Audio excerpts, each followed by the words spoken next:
It's great to see so many people who've signed up and who are not connected with either the Teacher Leader Fellowship Academy or a Connecticut ASCD. We're delighted that we sent out something that apparently looks to you like it would be something you would want to learn more about. And we hope that you'll get a sense of that uh, quickly. And this will really be a time where there can be real interaction among us. I want to start off absolutely first by acknowledging that we have all been through, particularly educators, have been through a difficult time is an understatement. Um, Gosh, when we started 2 years ago and everyone unexpectedly just really being put in situations that you'd never dreamed you'd be in. Uh, and it one of the things that was heartwarming, I think, for everyone, is that people began to really respect and appreciate what you as teachers and administrators, what educators were doing for their kids. In fact, you might recall that people were saying, gee, I didn't realize this, and teachers ought to be getting $1 million. Some of you, in fact, some of you in my program, I was talking to one of you one day, and a parade spontaneously popped up of cars in front of houses with the parents who were coming by and saying how and honking their horns with and having signs up with appreciation for teachers. So started that way, and as this wearing time kept wearing, things changed. And as we ended up having to come back a second year, you had to come back yet another year. With this, people tired and got frustrated and got angry and sometimes took it out on you, parents and others and kids. And it has been, I know certainly when I've talked to so many of you, it has been exhausting, frustrating, difficult, and yet look at all of you. You're here and you're interested in keeping going, and that is such an amazing thing. Um, I can't help but say that it seems like the world right now is in such a difficult situation. And I read an article this morning. I want to read a little bit to you and make an analogy to teaching. It's an article about the Biden response to what's going on in the Ukraine. And this person is saying when President Biden took office last year, he had national security experts could rattle off to him all these problems his administration would have to deal with in the world stage. And there were all things that were kind of they knew were potentially coming up. And then it says, but it is an unexpected event, a land war in Europe that has become a defining moment for Biden and his team. And then it goes on to say that Biden administration won praise for its handling of the crisis in Ukraine starting in December, because what they did something that was unprecedented. And that's the important thing, unprecedented, unorthodox approach to intelligence sharing. They knew that the kinds of things that were going to happen, that Putin was going to do. And rather than keeping it closed chested, they shared it with the world and said, this is what's going to happen. And you may recall the president said he predicted in a way there was going to be this invasion. And Putin was going to say it was because of them. Well, I have to say to you that I'm so happy that you've come to us, because I believe that we are in an unprecedented situation, and that you have the opportunity to be seen. This is our defining moment as educators, because the way in which you approach are moving forward with kids and with parents and with colleagues is really, it can be fundamentally different than it has been before. In fact, it should be different than it has been before, and it can define education for the future. I'm going to go over quickly the agenda, what we're going to do in the agenda. And already we're off time-wise, so I will go through it relatively quickly, but here's my welcome. Then in the teacher, Jeremy Visone, who has been a colleague of mine for years at Connecticut's CCSU, and was a principal who, in when he was principaling, really believed in embracing teachers and having as collaborators with themselves and with him. He has spoken to our Teacher Leader Fellowship many times, and he has now written a book about teacher leadership. And he will be sharing what he's doing. And while he's sharing it, and he has a presentation for us, what I'd ask you to do, because we're going to want to really share our own thoughts and our own experiences, write down as Jeremy talks, and he's brief, and he timed it, and he's telling me it's going to be 15 minutes for sure.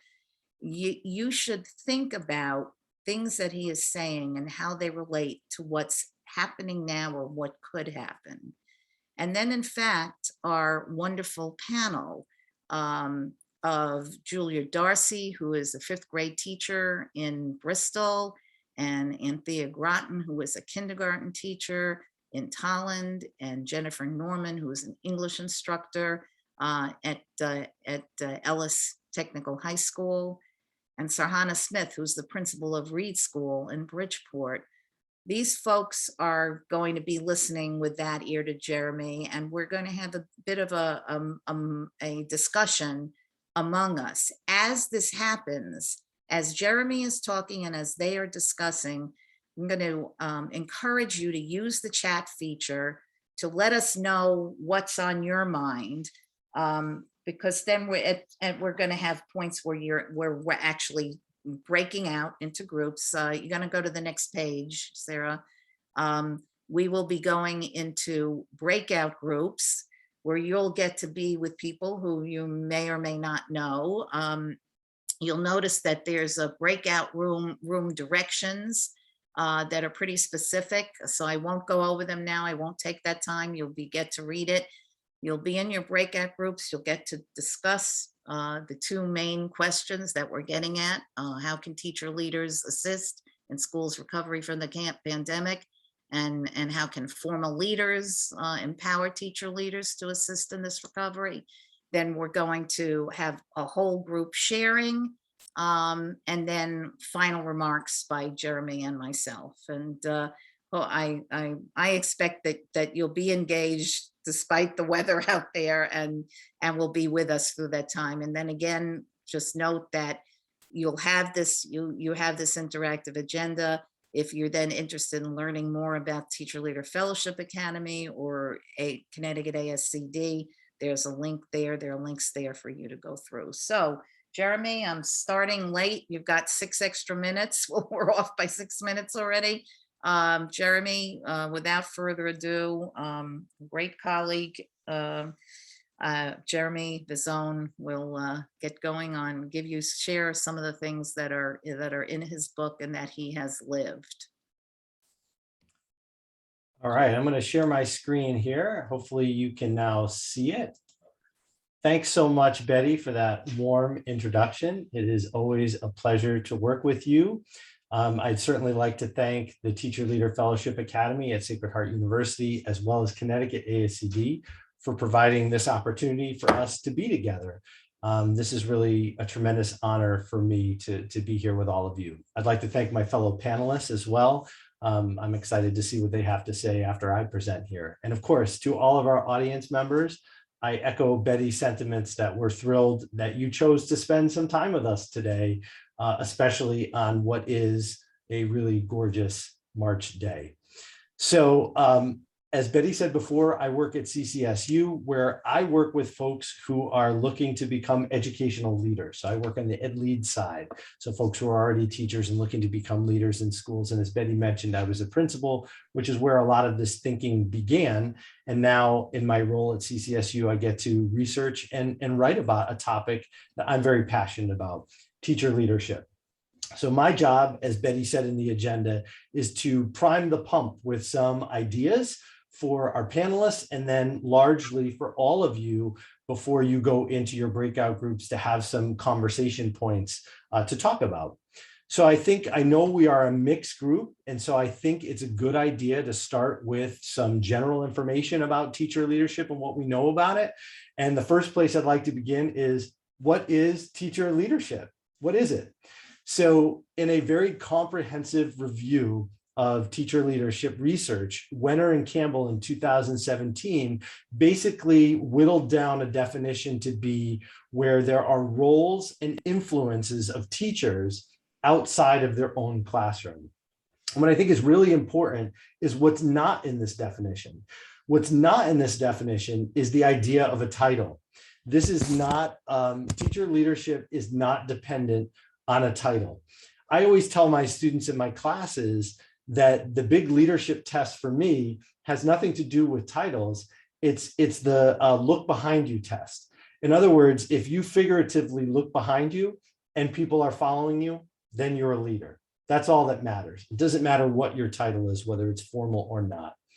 And why do we need to think about a definition of teacher leadership? Why is this such an abstract concept for people? Well, in working with lots of teachers and administrators over the years, I have found teachers to be a really humble group, like to a fault, a humble group. And I call this the who, me phenomenon. In other words, a lot of teachers don't really have a true understanding of what they might have to offer their colleagues. And part of that is based on our structure of our educational system. Teachers are always super busy in their classrooms. They're scheduled to the max, that they don't really have a lot of time to see what everybody else is doing, their colleagues. And so it's hard to get a good sense of what you can offer when you don't really know what everybody else is doing. As a quick aside, Betty mentioned that I often have talked to the Teacher Leader Fellowship Academy and formally programmed before that. One of the things I would come and talk about with my colleague, Melissa Bornis, a teacher at Anna Reynolds Elementary School, where I used to be principal, we talk about a system of professional learning where teachers learn by watching each other teach, because it's so important that we understand, what we're all doing.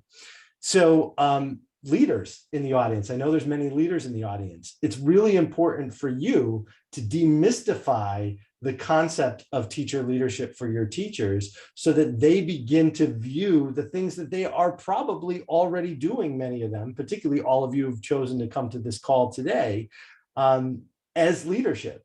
When you're mentoring a colleague, when you're supporting one of your fellow teammates, when you're leading a professional learning workshop, when you're initiating and running a program in your school, that is leadership, regardless of what your title is. So that's kind of a starting place for us. What is teacher leadership?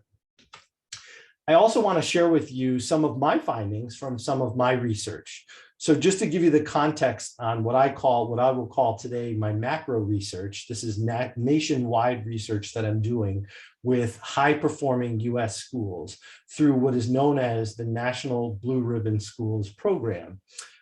Just to give you some context on what that means, the National Blue Ribbon Schools program is run by the US Department of Education, and it recognizes two groups of schools. First, schools that are overall high achieving, and then schools that are what are called high gap closing achieving schools. In other words, they've started in a place where they've needed to make significant gains, and they have done that.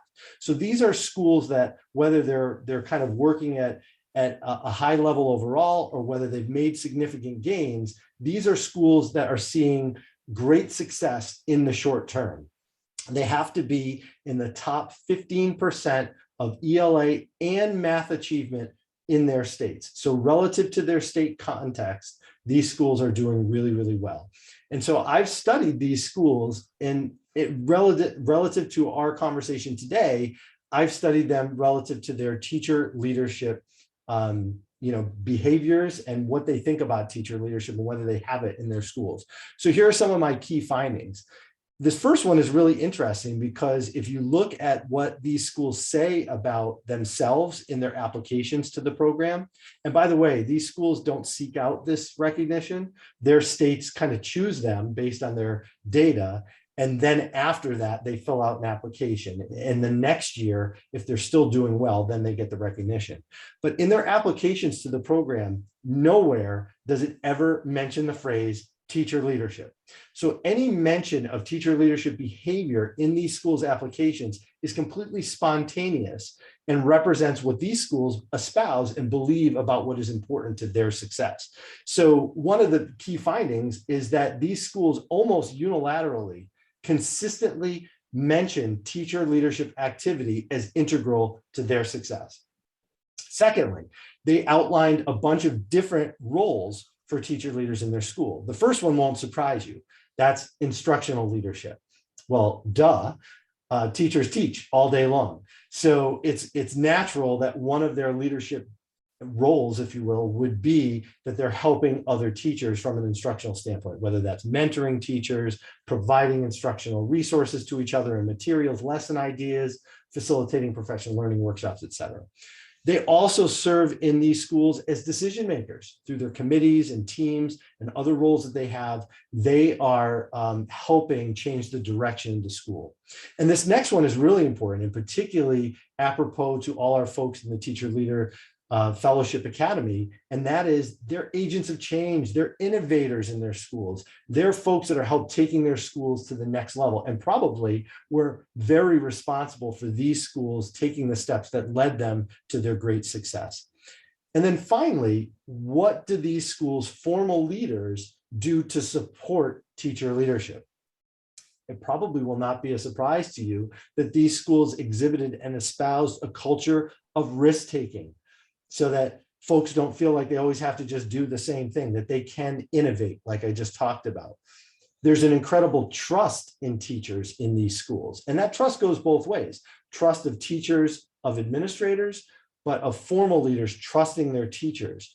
And that's going to come up in a coming up slide. That's going to be really important. And then, of course, there's this general ethos of sharing that leadership, formal leaders sharing that leadership with their teacher leaders. I've also conducted some research on a smaller level. So one of my roles at CCSU is as the partnership liaison. And what that means in really simple terms is I get to do some work in public school districts here in Connecticut and do some projects of mutual interest to the university and to the school district. And one of the things that I do in these school districts is I lead teacher leadership academies. So I did some research on a teacher leadership academy to find out what would these teacher leaders tell me through surveys and interviews about their experiences in this program. What has it done for them? So the benefits, I'm not going to read them all to you, but a couple of the key ones are the idea that we created this community of learners. Like we set this up so it would be a professional learning community where they could come together and we would do some professional learning workshops with them, but they would also learn from each other. And then we let them take their leadership learning and go back to their schools and lead projects of interest to them and of need in their schools. So they found that this increased their confidence, no surprise there. And it also increased the quality and quantity of their relationship nexus with their administrators. So they got to really, get to talk to their administrators more, work on with them side by side on some of these projects.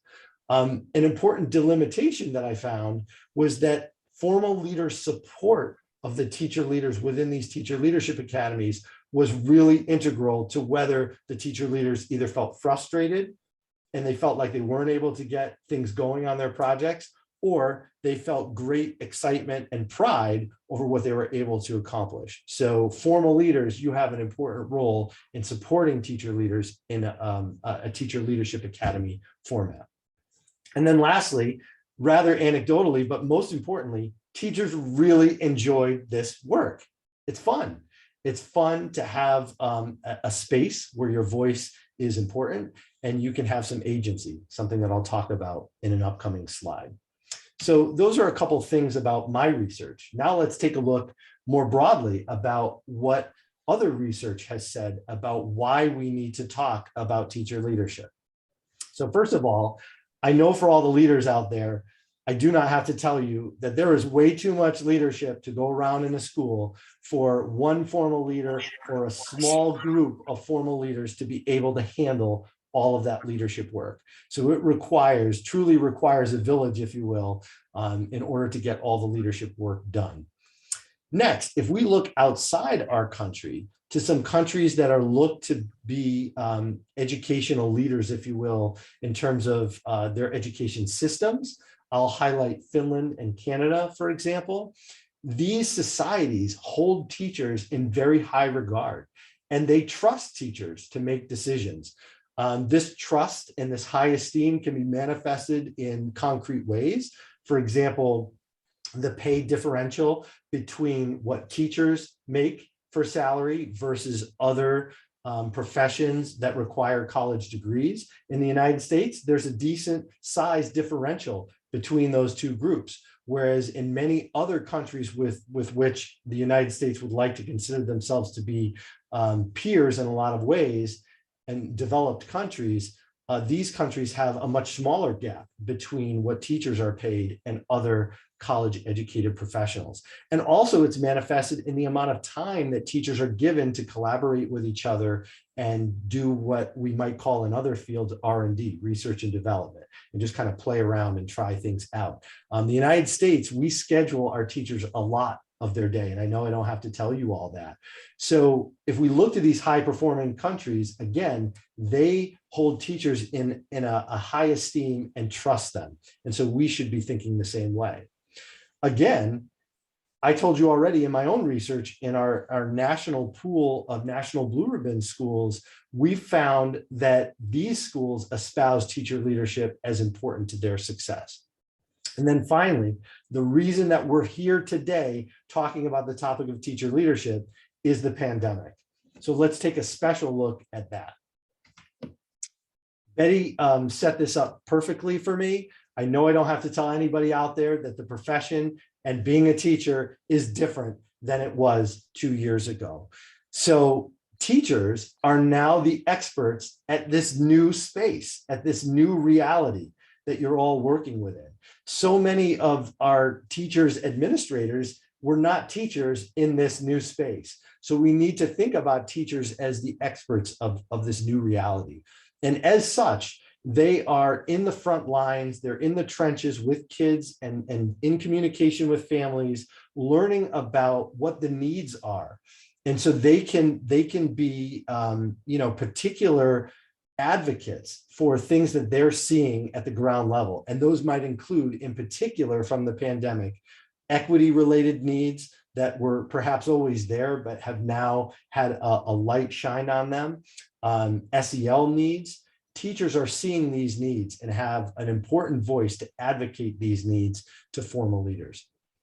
And finally, for formal leaders who are concerned with retention, and for all of you, you may have noticed the buzz in the news about teachers considering leaving the profession. Depending on the actual survey that you're looking at, as many as 40% of teachers have said that they're considering leaving teaching within the next few years. That's borderline epidemic for our profession. So thinking about how teacher leadership fits into this, teacher leadership, as I mentioned before, and I think Betty used this word too, provides teachers with a sense of agency, that sense that you're making a difference and that you feel like your work is meaningful. This can lead to increased feelings of commitment to one's school and district, and ultimately lead to teachers wanting to stay. Teacher leadership is a retention strategy.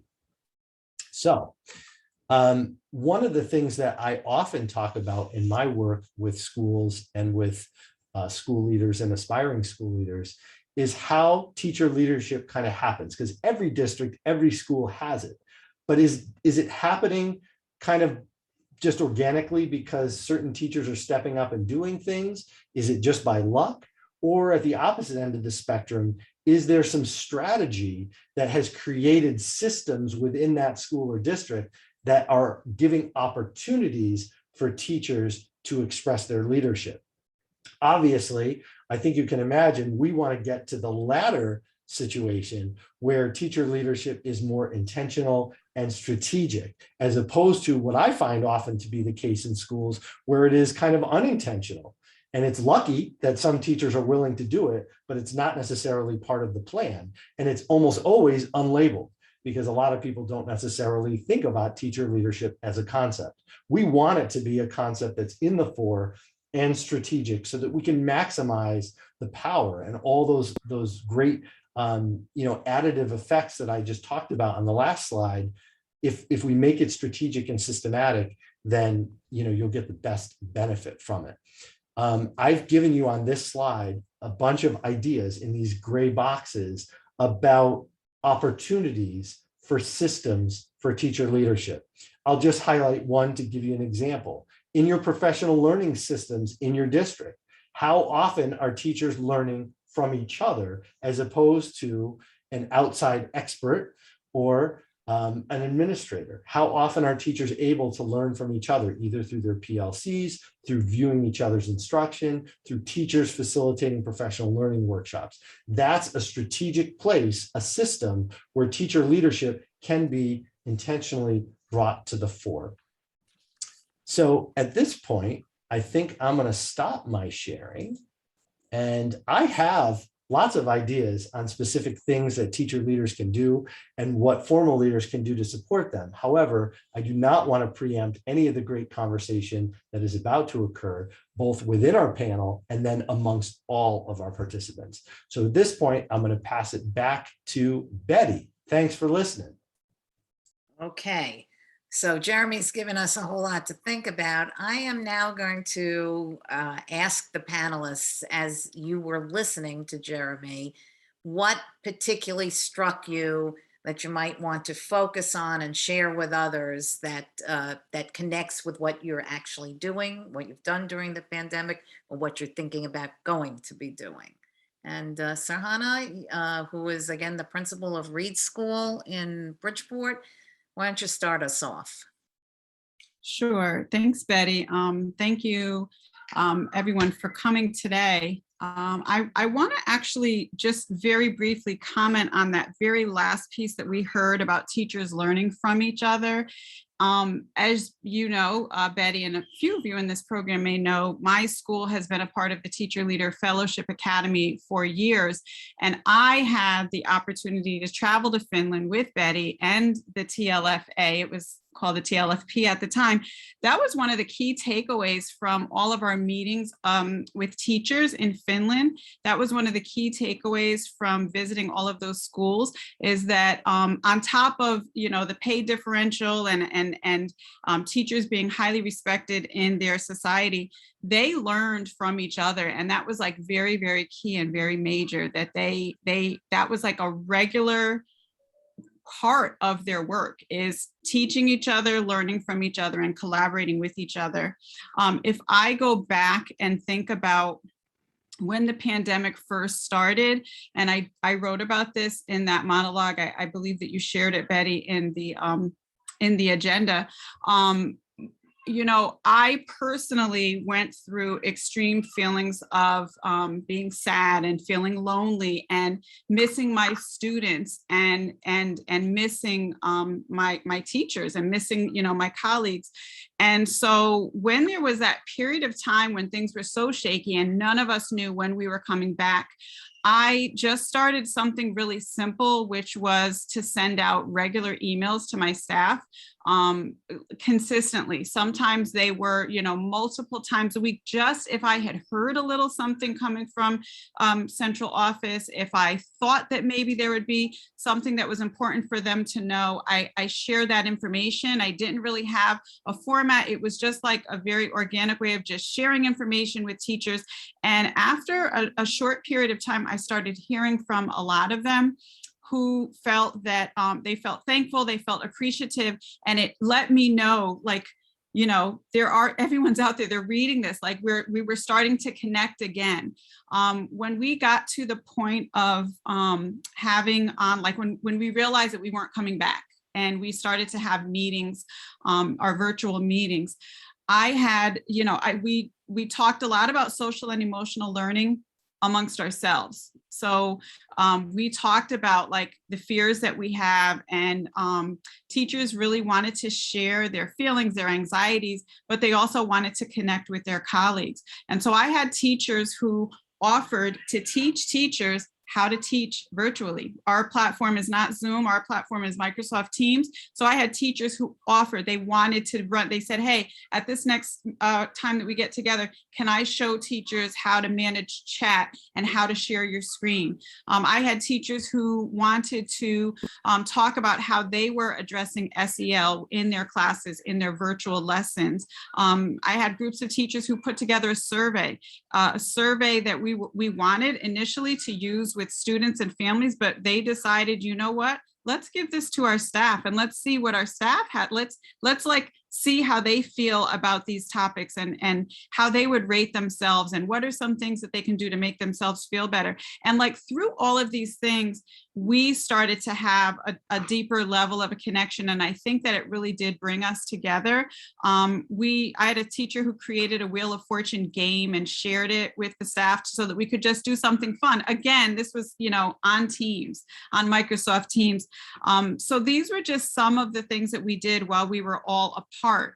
And then in the year that in 2021, in the fall of 2020, when we came back, I did ask teachers who would be willing to work on a team with me so that we could create a reopening plan for school. And I had a large number of teachers who wanted to come and be a part of that planning. And they put in extra time, sometimes after school, sometimes before school, sometimes in lieu of meeting with a grade level team. They came and met. We had held these meetings so that we could really write our reopening plan and then revisit it as needed. So those are some of the things that we did during the pandemic. But to go back to another statement that was made on one of the slides, teachers like this work. They do. They actually do. Like the more you help out, the more that you share your ideas, the more connected that you feel to your colleagues and to the school community. And they do like this work. I believe that wholeheartedly because I witness it myself. That's great. Thank you, Sarhana. A couple of things. You mentioned the monograph. I forgot to say to everyone, the monograph is in the agenda. These folks have all written. One of the things that the Teacher Leader Fellowship Academy did during the pandemic is the people who wanted to got a chance to write and think about what was important, that education, they really figured out, having gone through this, that I said, our moment, figuring out what really is important, what isn't. And if you haven't had a chance to read this, this is from colleagues across the state, not only these folks, but other folks in the program who took the time to write about this. And I think also these people would tell you that in itself became a healing activity during the pandemic. I want to jump now to Jen, who is again high school English instructor at Ellis Tech. And Jen, give us some of your reactions to what Jeremy was saying. And by the way, I want to encourage all of you to say something, what reactions you might have in the chat. I noticed Dan is saying that he has your teachers lead PD. It occurred to me, folks, if you want to go in and change your name and just put your first name and your district, so we know where you're from, because we're from all over the place. I think that would assist everyone as we're looking to each other. But Jen, your turn next about this. I'm kind of thinking on two levels. The first is I am still an active classroom teacher, not working as an administrator. But then I also work in our central office as a co-founder of something called the CTech Cares program. So it took joining the TLFA for me to understand that I was a teacher leader. And Jeremy had kind of alluded to this and had said in his presentation, many people who are teacher leaders don't have the self-actualization to realize their important role within their school. So TLFA reminds you consistently and constantly that you are a teacher leader. And that is really a very central and important part of your identity as an educator. So when I think about the pandemic, one of the things that became really important for me was finding a role for myself and to make meaning of what was happening, and also to see some opportunities to enact changes that would be beneficial with or without a pandemic. So first and foremost, I'm dealing with some pretty dense social and emotional behaviors in my classroom. And it's taken the collaboration of a ninth grade teaching team to kind of solve those problems. So the pandemic has given us an opportunity through the use of PLC time and department time to take a look at, the critical kind of priority points we want to work on with our students in their social emotional learning, but also in their behavior. So working with the ninth grade team, we're trying to kind of have a homegrown solution to what makes sense. We don't want to have a punitive classroom like that. That would not be nurturing for our kids or help them grow into the young adults we know they can be. So we're working as a team and having a constant dialogue and conversation around what's working in different places around the school to support our students, and recognizing successes when we have them. It's very easy, I think, to get kind of trapped in a negative mind frame, particularly in the dregs of March. But we remind each other in our conversation that there are these wonderful moments of learning that are still happening. The other piece I wanted to comment on, I often just think of myself as just a teacher, and in my role as just a teacher, I had two other people in my district. One's an administrator, an assistant principal, and the other one is a department head. We decided that social emotional learning really needed to be a priority in our district. And we took it upon ourselves to call ourselves the CTEC Cares Council, creating attitudes and relationships that empower students. And we petitioned our superintendent to allow us to run with a tier 1 intervention plan. And we worked very hard on coming up with handbooks and workbooks for the school year so that teachers coming back into the classroom would have resource manuals to help guide them. And there's simply activities and fun ways of engaging with students every single day that could be built into a lesson or a couple of lessons. But we wanted ready-made authentic resources for our district to turn to as we headed back into the classroom. From there, the work kind of grew to take on a little bit more momentum, and we started doing workshops for teachers, and we've been showcasing our work in various presentation platforms such as NEASC. But this very little idea that we had in our role as educators, that our students needed us to step up and start to have a larger role in cultivating positive social emotional responses, has really blossomed into this very meaningful work for, CTEX is 17 schools. So when I see my CTEX Cares Council work appear and best practices are being celebrated by the superintendent, my little role in my little classroom in the corner of Danielson, Connecticut is having a meaningful and large impact, more than I ever thought it would. And it didn't take for me to be in an administrative role to enact that work. It just took my head and my heart to agree on a direction and find like-minded people who are passionate about cultivating a strong response and the persistence to keep focused on our task, which is to support and love and nurture our kids as best we can. So really, I've kind of gone from, in the last 4 years of belonging to the TLFA, from thinking of myself as just a teacher, teaching English to grade 9 of mice and men for the 10th time, to someone who, when I'm passionate and focused and find like-minded people in my district, can be a teacher leader and enact real change for kids. And that is so important. And I hope that you all realize the power that you have to create the change that's necessary. And as the pandemic, doesn't really stop, but we learn how to live with it as an endemic. Thank you. So really pithy stuff here. And if you watch your chat, because there are folks out there who are starting to share the kinds of things that they've been doing. I think what's so important when I read those and I listen to Jen and to Sarhana, one of the things that comes across is, you don't need a plaque under your name that says Betty Sternberg X. It to have to have influence on your colleagues.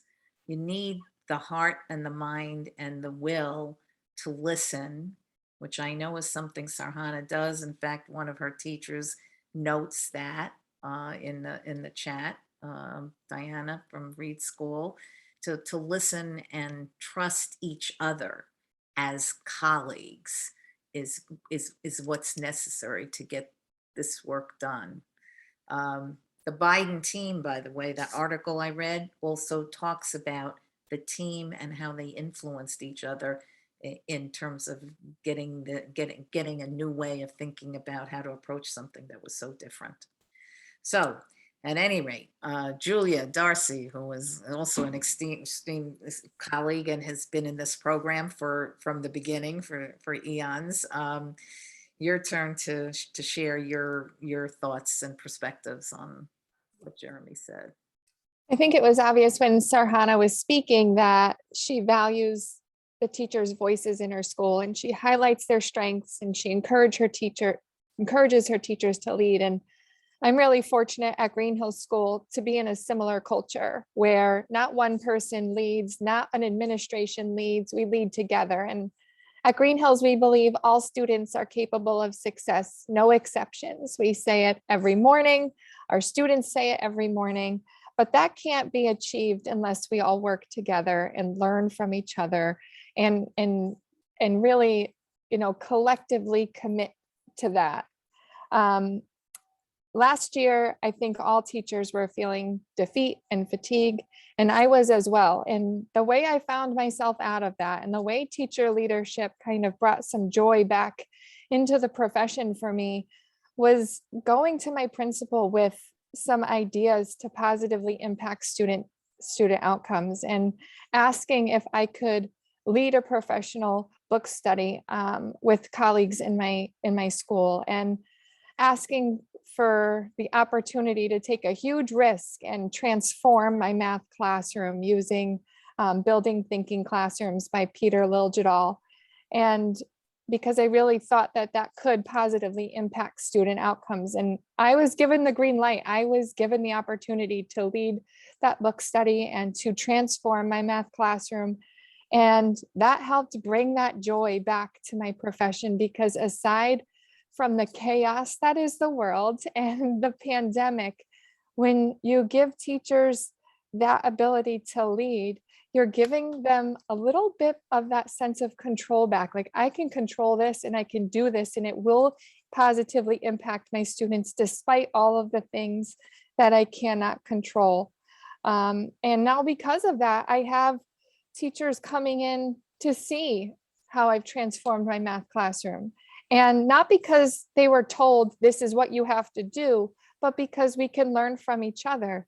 And it's not a top-down initiative. It's just that when we see that each other may have tried something and taken a risk and it may be paying off, then we can learn from each other in a really organic, natural way without being told we have to make a change, because we were, given that ability to explore a passion. We were given that ability to now step into a leadership role that we may not have thought was possible before.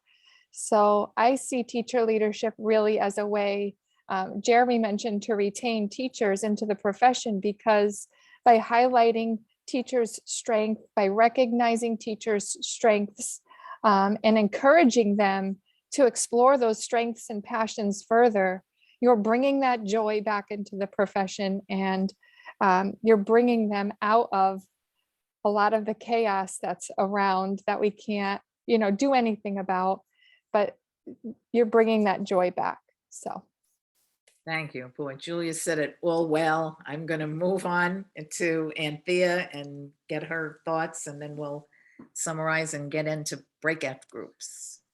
Hi, everyone. I will be brief because I know that everyone wants to have a chance for breakout sessions. One of the very first things that struck me in Jeremy's presentation was the who me slide, because that really spoke to me. And as Jen mentioned, TLFA has definitely helped us to recognize our role as leaders. And so I am incredibly grateful to my administration for seeing that leadership quality in me before I even recognized it in myself. So my challenge to any of the administrators that are listening would be to think about the teachers that are leading your building. Think about the teachers that are doing the work that they love every single day and really work to help build their capacity. The pandemic obviously was so detrimental and so hard for all of us. And one of the things that we were all so afraid of was, I teach kindergarten. So we were, it's difficult to get students to listen when they're sitting in front of you, regardless of age, but kindergartners on a Google Meet just seemed like the biggest challenge in the world. And it really was, but we made it through.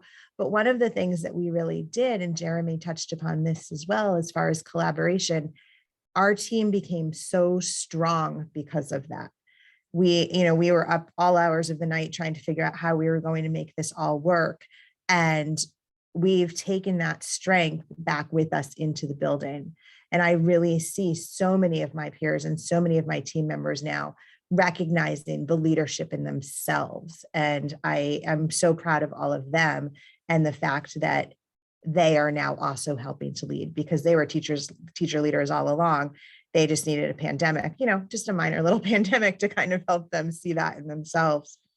So really truly supporting each other, growing together as professionals, and teaching each other, but also leading together so that we are really doing what is best for students every day.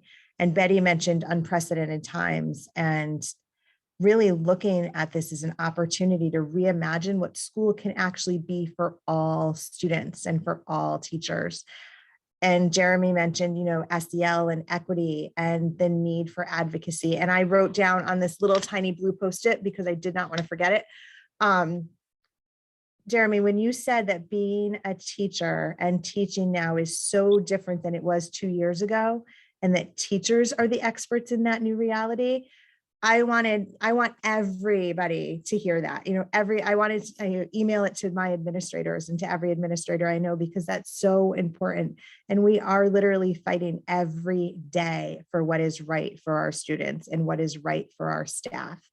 And Julia mentioned bringing joy and how she has brought back joy for her district. And I really think about how being a teacher leader brings so much joy back for their teachers. And we're able to take that joy and bring it back to our students. And that is what it is all about. Thank you for listening. Thank you, Gwen. And guess what? We recapped almost all of our time. So I'm going to stop the panel here and have you go to your breakout groups. Gina Rivera is here and will get you into your groups. I'll have her say how she's going to do that in a minute, but note that in your agenda, if you open up the breakout room instructions, they'll be, I don't have to go over them. You'll see they're pretty direct about what to do, how to do it. I want to emphasize this. Number one, if you're reluctant to have your name on any kind of form, you don't have to put your name. Number two, if your group decides after you do these things that you would like to share what you discussed, so there can be more, so there's more sharing and talking to each other, then will let us know that in your chat, and you will need a person who presents for you. So be sure you look at those instructions. You will have 20 minutes to address the 2 questions that we put out there, or anything else. Frankly, if there's something that you think we missed that gets discussed in your group, please let everyone know what else you talked about, because there certainly may be things we've missed. And without any further ado, Gina, you want to let people know how you're getting them into their groups? Yep. So you're already put in breakout rooms. The directions are in the chat. So if you click on that document, you'll be able to get to it. You have 20 minutes. The only thing that I ask that you pay attention to is what room do you end up in? So just take a minute because that will be your slides. So for example, if it says room 3, you'll write on the discussion room 3 slide and you'll see those all marked. Okay. All right. I'm going to open up all the rooms. I'll see you in 20 minutes. Have a great time talking. Can Jeremy, I the just first- add, the breakout groups are not going to be recorded. Yes. So speak Good. freely and That's honestly. what we've been doing so What far. happens in breakout stays in breakout. We don't talk about breakout. There we go. Bye, everybody. Mom's the word. Mom's the word.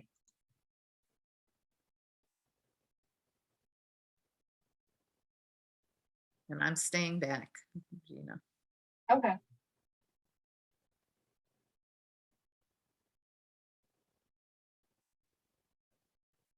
All right. Let's see. Kara, do you need help getting to breakout, or Lori? Not sure if you're there, if you had to leave. I'm going to pause the recording during. Okay, so folks should be coming back now. Need to let me know when they're back so we can, Everybody's back. okay. Now, how do I, okay, I'm gonna try to see them.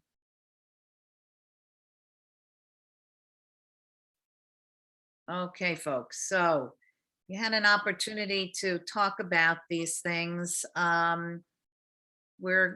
What we're gonna do is give you an opportunity to get off to actually get off mute and talk about this, a few of your rooms. How about breakout room 2? Yes, Diana, Alicia, Mirtika, and Mary. We were breakout room number 2.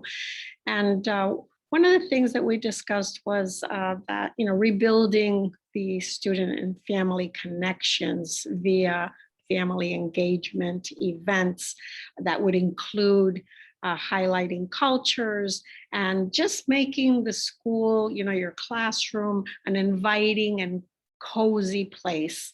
Everyone's been out of the building for a long time, and it's a process. And I think that, if we think of all these avenues, it kind of eases that process.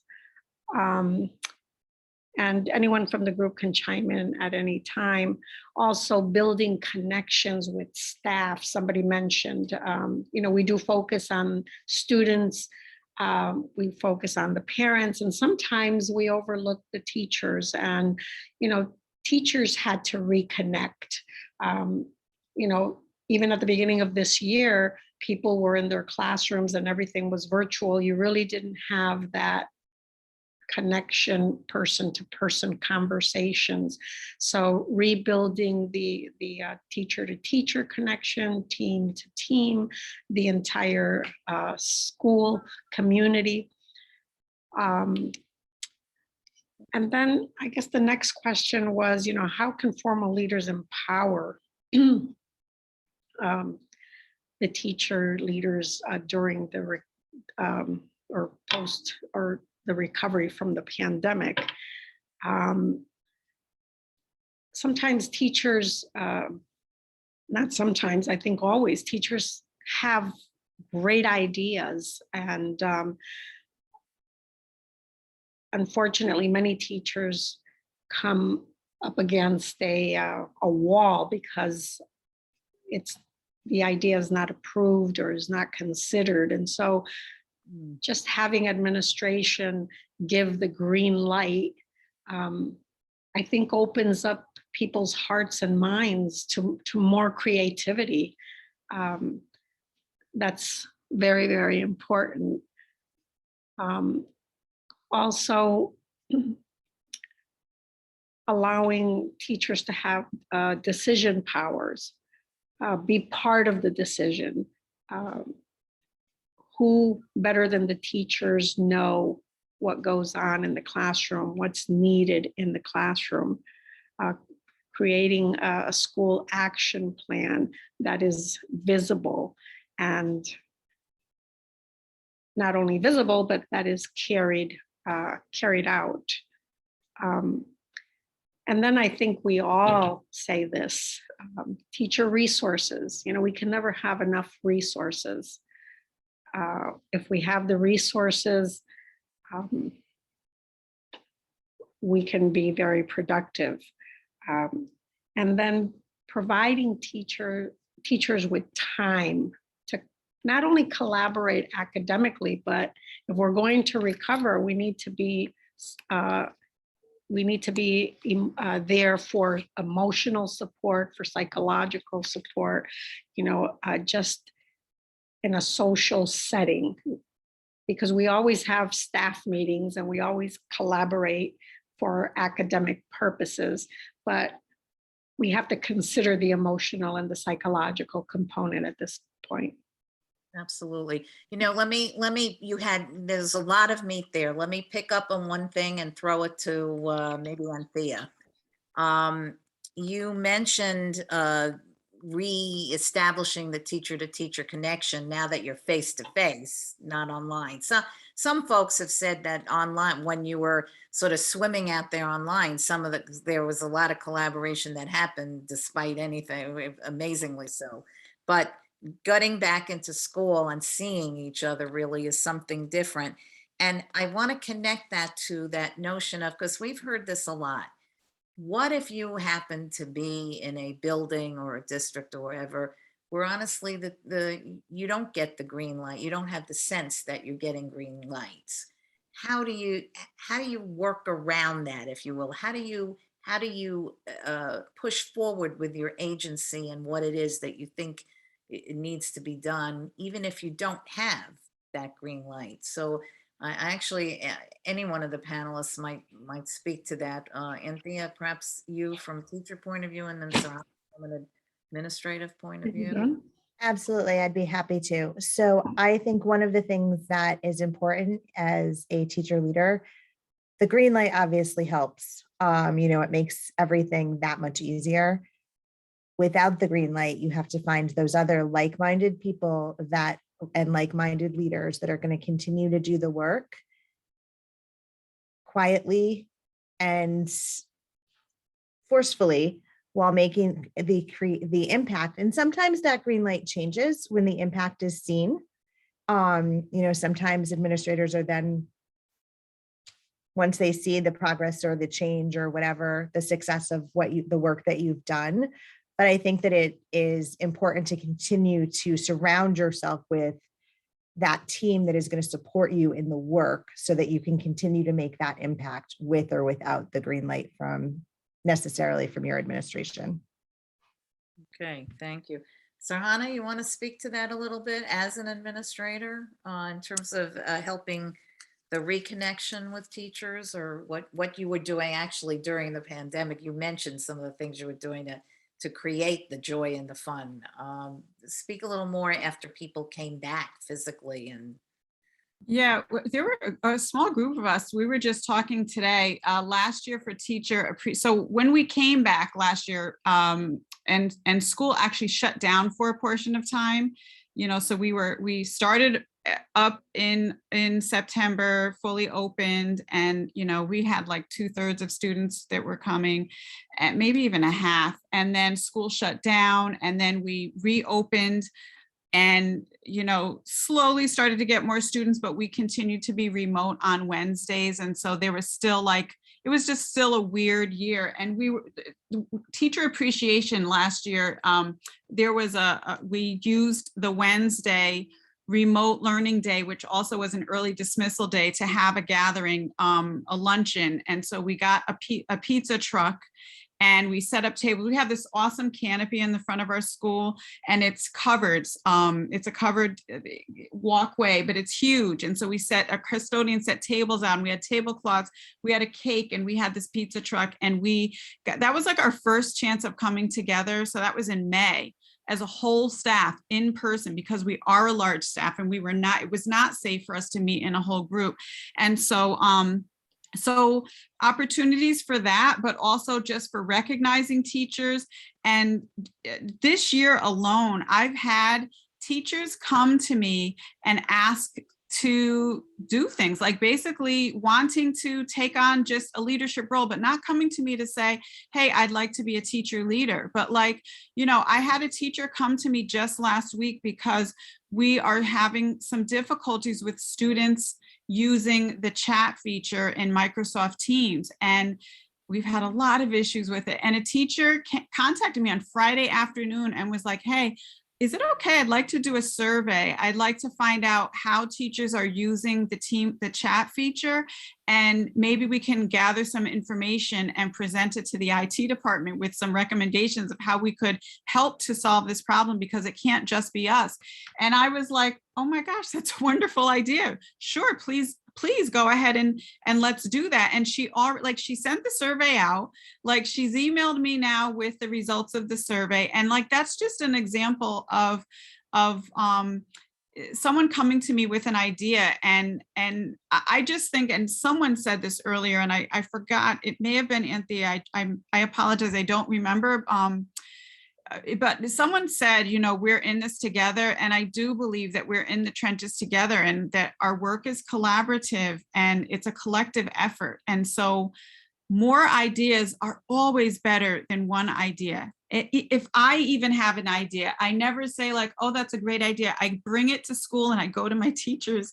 I go to like my core group of like teacher leaders, and I'm like, hey, can I run this by you? I want to get their feedback. I want to see their facial expression. I want to like talk through the pros and the cons if there's something new that I'm thinking of suddenly, you know, doing. So I hope that answered the question, Betty. Sure. I think what I'm going to do, because we're getting close to 5:30, and I want to be respectful of everyone and having to do what, feed your children, feed your spouses, or whatever. Let's do one more room. How about room 6? So that we didn't actually plan on who would speak, but John, Kristen, Jill, and I had a really great conversation about social and emotional needs and how overwhelming they can feel at times.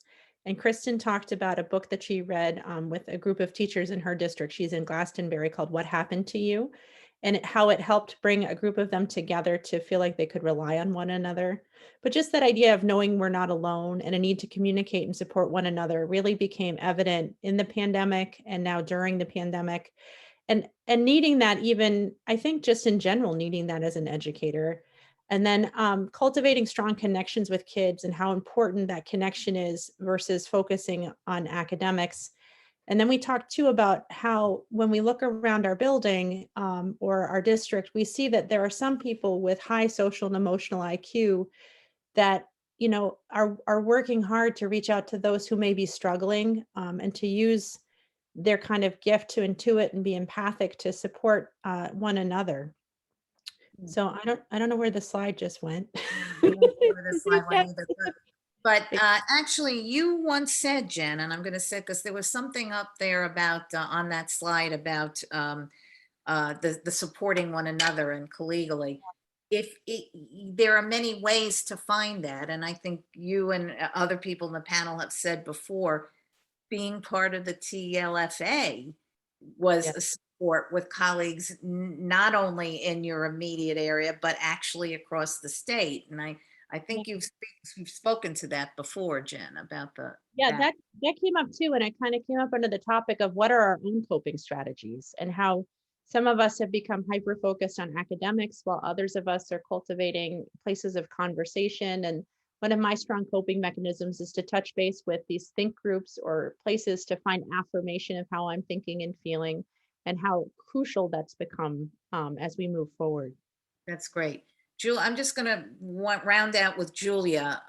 Julia, what room were you in? And let's put that slide up. I was in room 9. Okay. Oh, and that's funny. I had room 9 up here anyway. That I want. Okay.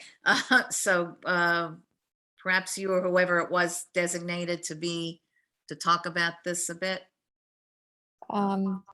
I don't mind speaking, or Bernadette, did you want to? I mean, it didn't matter. I knew they said my name, so I just want to be obedient to being picked and whatnot.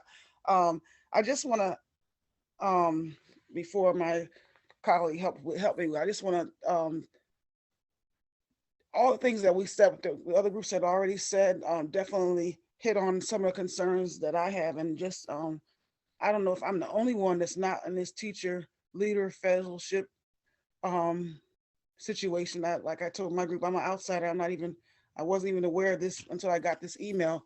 So I'm just kind of stalking and getting information. But I was glad to hear some other groups were having some of the concerns that I had as a teacher. I'm a teacher, not an administrator. And like John said, I don't consider myself a leader, even though I may move in those areas, but I love teaching. So I stay in that realm and I stay in that box. I see things, but I don't always act upon. But as far as it was a pandemic thing that caught me and whatnot. And I'm definitely going to bring back some of the things I heard that some of the administrators do as far as their teams, as far as building teacher morale, because I know where I'm at, sometimes the morale is low because it seemed like a lot of focus has been on students and students' needs, and not always. And May is a long time around to be celebrated as a teacher, feel appreciated. And sometimes that's what it feels like for me, and what I'm going through now, that we only get love in May when it's Teacher Appreciation Week. And then for the rest of it, it's like, okay, you know what you're here for. We're here for the kids, and boom, boom, boom, keep moving, go team, and let's do it. And, and that's it. So. Well, Brenda, you know what? I'm gonna I'll use this as the jump off for like like my last point, which is I hope that you have learned, and then we're going to go to Jeremy, and he has the absolute last word. So I hope you, if any of you found this interesting, and you're like Brenda, I would not be Bernadette. I'm not surprised. There are folks that don't know about this Teacher Leader Fellowship Academy. Remember, on your agenda, there is a link you can click on. It gives basic information, and it gives my name and my contact information. So you can contact me. And what I want to say is, you as teachers, you have agency. If you're in this, but somehow your administrator doesn't know you're here, doesn't see, but you can bring forward that you were in something like this and you're interested in potentially taking part, or maybe your school take part or your district take part. I have had situations in the past where people have been at our offerings, and then they go to their district leaders or building leaders, and then people become part of this program officially, which would be for the next school year. So my contact information is there. People know, if you email me, I'm very good at getting back on emails. I'd be happy to talk to you, text with you, email with you. Feel free to continue to contact me. With that, I want Jeremy to go back and give his last word. And he had a slide all together on this, and I wish we had more time, because clearly on each of your rooms, you were talking about things that were quite germane and quite important to our whole enterprise. Thanks, Betty. Thanks, everyone. Great conversations, great additions. So I told you at the very beginning that I had some answers to my own prompts, but I wanted to see what you all had to say. And the good news is, as I predicted, as Betty and I had talked about, and as we hypothesized, basically just about everything that's on my list for what teacher leaders can do to help us recover from the pandemic, that's this list on the left. And then the list on the right is for administrators. Just about everything has been talked about. So I'm not going to go through and read them all. I put a link to my presentation in the slideshow, in the chat. It's also linked in your agenda in case you want to check out any of this material, including references. If you're interested in, we all learn in different ways, and some people really like to read more about. So here are some of the references that I have in my presentation that you can check out, including some of my own research and research by others. Finally, I love this topic. You could probably tell I could talk about teacher leadership all day, but as Betty said, you got to get to your families. So if any of you ever want to continue this conversation, my contact information is here. It's really simple. It's just my last name at ccsu.edu to email me. For those who are interested in the book, I wanted to give you a direct link that you can go check that out as well. Empowering Teacher Leadership is the title. And I want to leave you, my last word is a rhetorical question. Now that you've had all of these ideas that are kicking around in your head, actually, before my last rhetorical question, I did have one answer to the question that came up a minute ago about Betty had asked about what happens if you're in a school where you don't have that green light and that supportive culture with your administration as a teacher. I encourage you to look at things at a more micro level. Everybody has colleagues that need to be supported. That teacher next door, that new teacher down the hall. There are always places where you don't have to ask permission of a formal leader to go and do something and help out. There's plenty of places for that, for you to express your leadership. So think on a micro level. And then finally, my last rhetorical question. After you've heard everything you've heard today, how can teacher leadership impact your school's recovery? As I said before, thanks so much for being a part of our learning today and our professional learning community. So happy that you joined us and honored to be a part of it. Thanks, everybody.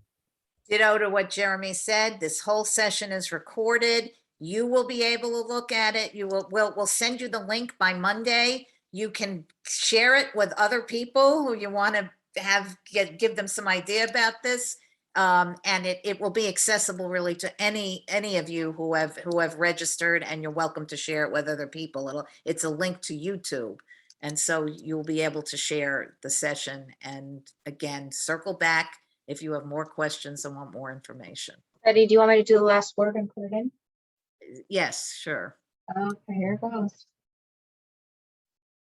All right, so Jeremy asks us the question, how can teacher leadership impact your school's recovery? You can use your phone. If you use your phone, just grab your camera, open up your camera like you're going to take a picture, and you can put it on the QR code and put in how you would answer that, or I can put it in the chat, and let's see what your takeaway is from today.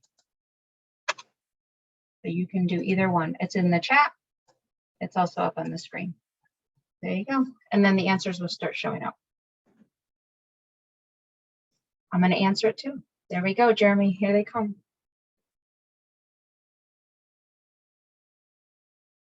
Stronger together. I love that. Joy. Thank you for your responses. It could be one word or a sentence, whatever. Sorry. Agents of change. Absolutely. Bring us all together.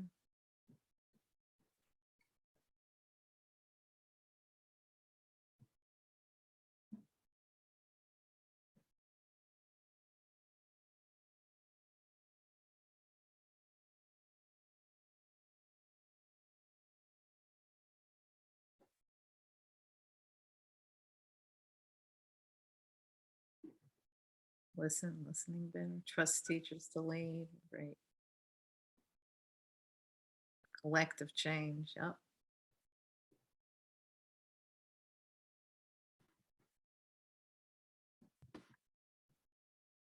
Kristen Sullivan put in the chat, you don't have to have a formal title to make a difference. I'll add a response.